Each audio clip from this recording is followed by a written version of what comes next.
بسم اللہ الرحمن الرحیم۔ السلام علیکم۔ روزانہ واقعات سننے کے لیے اس چینل کو سبسکرائب کریں۔ ایک مرتبہ سلطان محمود غزنوی اپنے کچھ سپاہیوں کے ساتھ جنگل سے گزر رہے تھے کہ اچانک جنگل کا راستہ بھٹک گئے۔ وقت تیزی سے سورج ڈھلنے کی طرف گزر رہا تھا۔ سلطان جنگل میں راستہ تلاش کرنے میں سرگردہ تھے کہ ایک ہندو دھرم کی شہزادی پر نگاہ پڑی جو اپنی کنیز کے ساتھ شاید شکار پر نکل آئی تھی۔ اکیلی شہزادی اور اس کی کنیز اس چیز سے بے خبر دریا کے کنارے پاؤں ڈبوئے بیٹھی تھیں کہ ان کے پیچھے ایک جنگلی ریچھ پہنچ چکا تھا۔ اس وقت تک کہ سلطان کا تیر اس کے حلق سے آر پار ہوتا، وہ کچھ شہزادی کی کنیز کو ایک ہاتھ کے پنجے سے ضرب دے چکا تھا۔ اس سے پہلے شہزادی اپنا ترکٹ سنبھالتی اور تیر کمان میں لگاتی شاید بہت دیر ہو جاتی۔ سلطان محمود غزنوی نے پے در پہ 3 تیر اس جنگلی درندے پر دے مارے جس سے وہ ڈھیر ہو گیا۔ شہزادی کو یہ جاننے میں مشکل نہ ہوئی کہ اس مہارت اور بہادری کا مظاہرہ کوئی جنگجو سپہ سالار ہی کر سکتا ہے۔ شہزادی سلطان کی طرف متوجہ ہوئی، اظہار تشکر کے لیے اپنا تعارف کراتے ہوئے بولی، میرا نام سمرتی ہے، میں جے پور ریاست کے راجہ کی اکلوتی بیٹی ہوں۔ میری جان بچانے کا شکریہ۔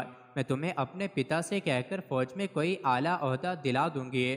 ویسے تم ہماری فوج کے سپاہی لگتے نہیں ہو، بتاؤ کہاں سے تعلق ہے تمہارا؟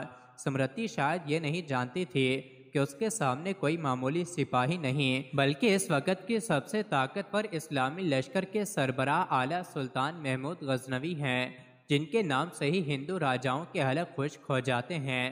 سلطان نے مختصراً اپنی شناخت ظاہر نہ کرتے ہوئے کہا، جی کسی اور فوج کا سپاہی ہوں، چلیے محترمہ میں آپ کو کسی محفوظ مقام پر پہنچا دوں گا، آپ میرے پیچھے چلتی جائیں۔ اندھیرا بڑھتا جا رہا ہے، راستہ نہ ملا تو شاید اسی جنگل میں رات بسر کرنی پڑے گی۔ شہزادی سمرتی جان چکی تھی کہ یہ شخص لالچ اور خوف سے پاک ہے۔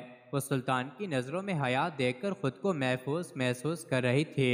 جنگل کی خاردار جھاڑیوں کی وجہ سے شہزادی کا پیراہن مختلف جگہوں سے چھلنی ہو چکا تھا۔ شہزادی تھکاوٹ سے چور چور ہو چکی تھی۔ سلطان نے شہزادی کو ایک سخت پتھروں اور درختوں کی اوٹ کی طرف اشارہ کرتے ہوئے کہا، شہزادی آپ ادھر آرام کر لیں، رات کی تاریکی بڑھ رہی ہے اور موسم میں بھی تغیر کے آثار ہیں، اندھیرے میں مزید سفر گھنے جنگل میں کرنا دشوار ہے، علل صبح نکلیں تو شاید میں آپ کو کسی محفوظ مقام پر پہنچا سکوں۔ سمرتی کے پاس سلطان پر اعتماد کرنے کے علاوہ کوئی دوسرا راستہ نہ تھا۔